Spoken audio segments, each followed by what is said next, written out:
So that was our Solex 34 Pick 3 video. Okay, remember, you need your return spring from there to there. It holds it shut.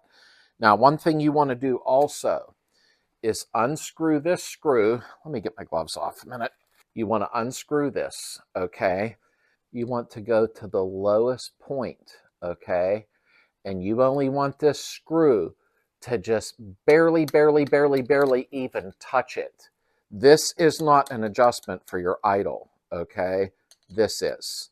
Now you just want to go ahead and have it barely touching it and back off just a squeak.